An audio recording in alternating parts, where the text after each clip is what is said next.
New here at 5 o'clock, taking a trip to the DMV is not really anybody's idea of fun, but how about taking 2 trips? Well, the Illinois Secretary of State's office is experimenting with a program that allows people to go to a facility in person to make an appointment, only to come back later to do their actual business there. Our Mike Lowe is live on Chicago's northwest side with more. Mike? Rand Lourdes, good evening to both of you. This facility here on the northwest side is not currently one of the places that is taking appointments, though we talked to a number of people out here today who tell us that when appointments become available, they'd like to be able to make that appointment online rather than having to come here and make the appointment to save themselves both the time and the trip. The wind is really cold. It's snowing. It's been said that the one thing you can lose and never get back is time. It's pretty cold. It kind of sucks. But that's what people say is happening at some Illinois Secretary of State's facilities. To fill everything online. Where they're standing in long lines outside in frigid weather just to make appointments so they can come back and take care of their original business. In like 21st century, everything has to be online. Right now, there's no way to make appointments to get new or renew driver's licenses online. There's some things that could get done in the manner.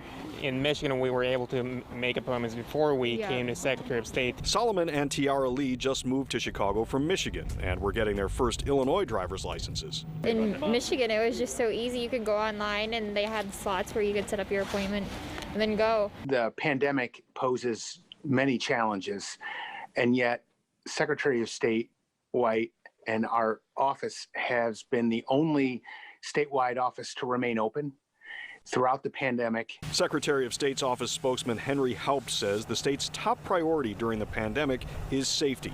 And because social distancing is enforced, the number of people allowed in driver services facilities is limited.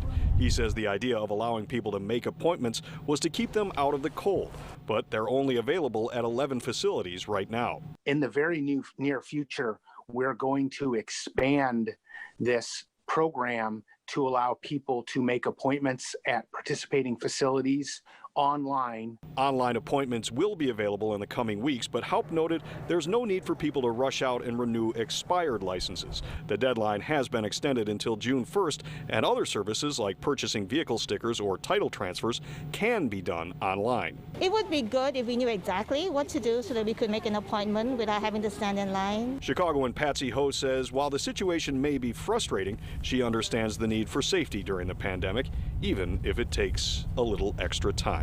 I think it's better to be safe and not have everybody crowd inside. So I'm willing to wait outside just so that everybody's safe. You got to know that when you're going to do a government, think that sometimes it takes a little longer. So a solution is on the horizon. As you heard, in the next couple of weeks, they should be moving to online appointments. But several people we talked to say that it is worth noting we are nearly a year into this pandemic, and the Secretary of State's office is still trying to figure out how best to move people in and out of its facilities for the business that they have to do in person. Reporting live in Jefferson Park, Mike Lowe, WGN News.